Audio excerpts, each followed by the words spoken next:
बिस्मिल्लाहिर्रहमानिर्रहीम। अस्सलाम वालेकुम। मैं हूं गुलफाम चौधरी। आप देख रहे हैं मेरा फेसबुक पेज और यूट्यूब चैनल।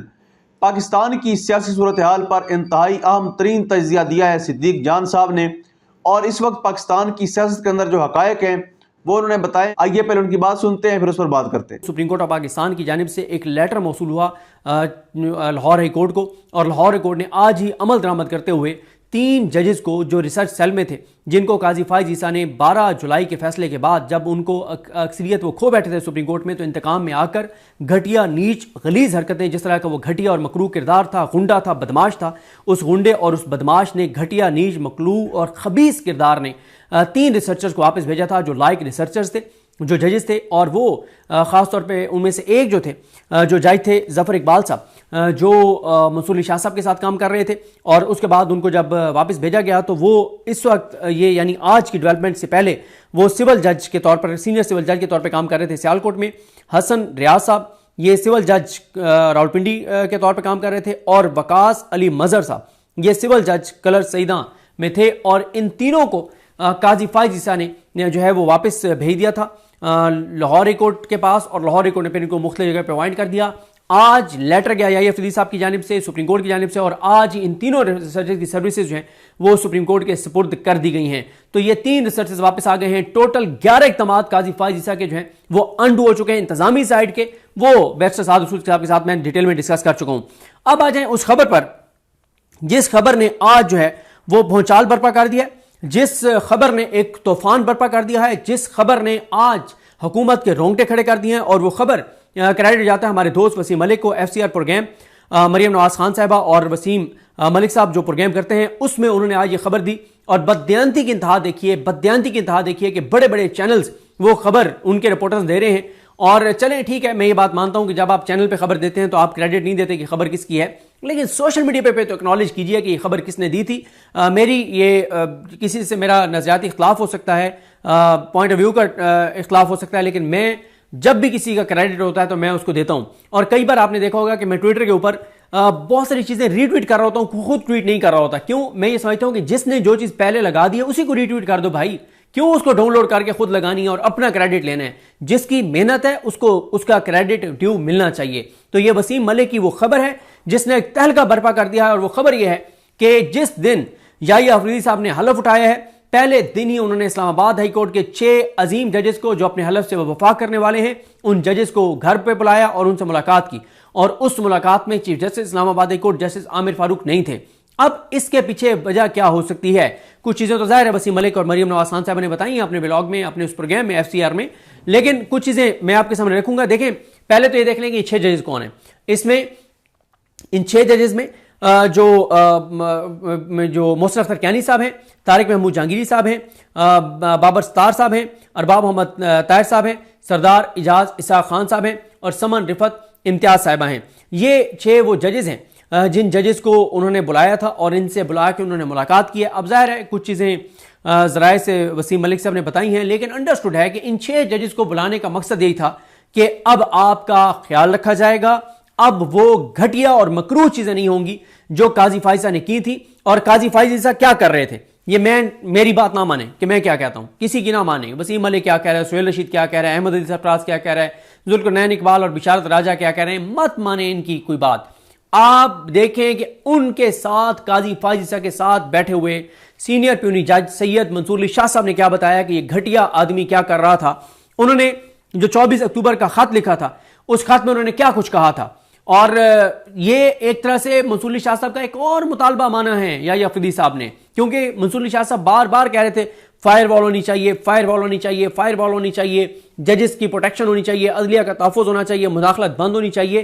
तो मंसूर अली शाह साहब ने काजी के रेफरेंस में शिरकत ना करने की जो वजूहात लिखी थी, ये उसके तनाजुर में है। एक वजह वसीम मलिक बता चुके हैं कि जो याहिया फरीदी साहब ने जो पहला उनका खिताब था जो 25 अक्टूबर का, उस खिताब में उन्होंने कहा था कि जजेस को प्रोटेक्ट किया जाएगा, चाहे कोई किसी दूर दराज इलाके में मेरा जज क्यों नहीं बैठा, मैं उसको प्रोटेक्ट करूंगा। और क्योंकि 6 जजेस ने खत में लिखा था कि इन 6 जजेस जो अपने हलफ के मुताबिक काम कर रहे थे, इनकी फैमिलीज के साथ क्या हुआ, इनके साथ क्या हुआ, डिस्ट्रिक्ट जुडिशरी के जजेस के साथ क्या हो रहा है, तो बड़ी हुकूमत के लिए घबराने की चीजें हैं।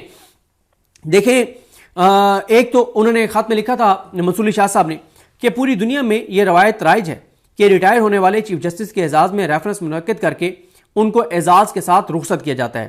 یہ جو ریفرنس ہوتا ہے جو ان کی الوداعی تقریب کے طور پر ہوتا ہے، یہ ان کی خدمات، ان کی قیادت اور عدلیہ کی سالمیت کو برقرار رکھنے کے لیے ان کی جو لگن ہے اس کا ایک رسمی اعتراف ہوتا ہے. تاہم اداروں کی طرح روایات کے لیے بھی ان لوگوں کی خوبیوں پر انحصار کیا جاتا ہے جو ان کے مجسم ہوتے ہیں. یعنی وہ کہہ رہے ہیں کہ جس کے اعزاز میں آپ دے رہے ہیں، آپ اس خوبیوں کو تبھی اکنالج کریں جب اس میں وہ خوبیاں موجود بھی ہوں. اگر ایک شخص میں خوبی موجود نہیں ہے، آپ پھر بھی اس کو کریڈٹ دیتے رہیں تو غلط ہے. پھر وہ کہتے ہیں کہ اس سے پہلے سابق چیف جسٹس میاں ثاقب نثار نے جب اپنے آئینی کردار سے تجاوز کیا اور ان معاملات میں مہم جوئی کی جو ان کے دائرہ اختیار میں نہیں تھے، تو میں نے ان کے اعزاز میں منعقدہ ریفرنس میں شرکت نہ کرنے کا فیصلہ کیا اور 17 جنوری 2019 کو خاتمہ وجوہات بیان کر کے اس ریفرنس کی کارروائی کے ریکارڈ پر لے آیا. آج میں وہی فیصلہ کرنے پر مجبور ہوں، اگرچہ آج کے فیصلے کی وجوہات مختلف لیکن پہلے سے زیادہ پریشان کن ہیں. وہ کہہ رہے ہیں میں ثاقب نثار صاحب کے ریفرنس میں نہیں آیا تھا کیونکہ میرے مطابق انہوں نے کچھ اپنے دائرہ اختیار سے تجاوز کیا، لیکن آج کی جو وجوہات ہیں وہ اس سے کئی گنا زیادہ پریشان کن ہیں جو اس وقت تھیں 2019 میں. تیسرے پیراگراف میں منصور علی شاہ صاحب نے کہا تھا کہ چیف جسٹس کا اصل کردار تمام لوگوں کے حقوق کا تحفظ کرنا، عدلیہ کی آزادی کا دفاع کرنا اور ہر ایک کو انصاف دینا ہوتا ہے. تو یعنی قاضی جو چیزیں نہیں کر رہے تھے وہ بھی آپ دیکھ لینا کہ لوگوں کے حقوق کا تحفظ نہیں کر رہے تھے، عدلیہ کی آزادی کا دفاع نہیں کر رہے تھے اور ہر ایک کو انصاف فراہم نہیں کر رہے تھے. اور انہوں نے تو یہاں تک کہا کہ قاضی نے غداری کیا ہے، یہاں تک انہوں نے کہہ دیا قاضی کے بارے میں. پھر وہ کہتے ہیں کہ چیف جسٹس قاضی فائز عیسیٰ عدلیہ پر بیرونی اثرات اور دباؤ سے لاپرواہ رہے اور شتر مرغ کی طرح ریت میں سر دے کر مطمئن رہے. عدلیہ میں مداخلت کے سامنے طاقت کے ساتھ کھڑے ہونے کے بجائے انہوں نے دروازہ مزید کھولا اور طاقتور پر چیک اینڈ بیلنس رکھنے کے عدلیہ کے مقدس کردار سے انحراف کیا. یعنی قاضی نے یہ کیا کہ جب چور آ جائے، ڈاکو آ جائے، تو آپ پروٹیکٹ کرتے ہیں نا اپنے گھر کو کہ یہ چور، ڈاکو، لٹیرا جو ہے وہ میرے گھر میں نہ گھسے، میرے گھر میں کسی کو نقصان نہ پہنچائے. قاضی صاحب نے ان کو کہا رکے، ڈاکو، چورو 1 منٹ رکو، حملہ آورو 1 منٹ رکو، کیا ہو گیا ہے، کیوں دیوار پھلانگ کے آتے ہو، ایزی. انہوں نے کہا بڑا گیٹ کھول دو. انہوں نے کہا ایزی آئیں. ٹھیک ہے، اب پنجابی کے گانے اس کا میں نہیں حوالہ دوں گا کہ قاضی صاحب نے کہا کہ آپ کو کنڈی کھڑکانے کی ضرورت نہیں ہے، آپ آرام سے آئیں اندر، جب مرضی آئیں، جب آپ کا دل چاہے آپ آئیں، آپ جو آپ کہیں گے، میں خادم، میری آل اولاد آپ کی خادم اور میری فیملی کی ایک اور ممبر بھی آپ کو پتہ ہے کہ آپ کے ساتھ کتنے رابطے میں ہیں، تو میں تو پورے خاندان سمیت آپ کا تابعدار ہوں. اور پورا اب کیونکہ میں بیٹھا ہوں، آپ کا بھائی بیٹھا ہے، یہ غنڈہ اور بدماش بیٹھا ہے، تو اس غنڈے اور بدماش کی تمام عدالتیں آپ کے سپرد ہیں. جس سے جو کام لینا لو، جس جج کے بہنوئی کو اٹھانا اٹھاؤ، کسی کے باپ کو اٹھانا اٹھاؤ، کسی کی فیملی کی کوئی جعلی تصویریں جاری کرنی ہے کرو، کسی کے فیملی کے ڈاکومنٹ جاری کرنے کرو، جو تمہارا دل چاہے من مرضی کرو، کھول کے کھیلو. یہ ملک تمہارا ہے، یہ عدالتیں تمہاری ہیں، میں تمہارا خادم اور نوکر بیٹھا ہوں، میں غنڈہ اور بدماش بیٹھا ہوں، جو تم نے کرنا ہے کرو، میں تمہارے ساتھ ہوں. اور ایسی کی تیسی اگر آئین آپ کو کچھ کہہ سکے یا اس ملک کا قانون آپ کو کچھ کہہ سکے، آپ چھوڑ دیں ساری باتیں. اور یہ شہباز شریف سے بھی آگے چلے گئے، قاضی فائز شہباز شریف سے بھی آگے چلے گئے. اس کے بعد وہ کہتے ہیں کہ انہوں نے دروازہ مزید کھولا اور طاقتور پر چیک اینڈ بیلنس رکھنے کی جو عدلیہ کا مقدس کردار ہے کہ طاقتور پر چیک اینڈ بیلنس رکھنا ہوتا ہے، اس سے انحراف کیا. عدلیہ کا دفاع کرنے میں نہ تو انہوں نے جرات اور نہ ہی اخلاقی قوت کا مظاہرہ کیا، بلکہ قانون کی حکمرانی کے انتہائی بنیاد پر سمجھوتا کر کے ان لوگوں کا ساتھ دیا جو اپنے فائدے کے لیے عدلیہ کو کمزور کر رہے تھے. عدلیہ کو کمزور کرنے والوں کے ساتھ رہا. ظاہر ہے قاضی کی جو ہے وہ آپ کو پتہ ہی ہے کہ اس کی کیا مجبوریاں تھیں. ایسی مطلب اب تو سمجھ نہیں آتی کہ کیسی پتہ نہیں قاضی کی چیزیں ان کے پاس تھیں کہ قاضی جیسا تو مکروہ شخص پوری پاکستان کی تاریخ میں نہیں آیا، اتنا گھٹیا اور بدبودار کردار جو ایک کردار اس نے ادا کیا ہے. جی بالکل، جس طرح سے آپ نے سنا صدیق جان صاحب نے بڑے مفصل انداز میں بتایا کہ کس طرح سے پاکستان کی سیاسی صورتحال جو ہے وہ بدلنے جا رہی ہے اور آئندہ آنے والے جو دن ہیں وہ سیاست میں کتنے اہم ہیں. اللہ پاک وطن عزیز کا حامی و ناصر ہو. پاکستان زندہ باد.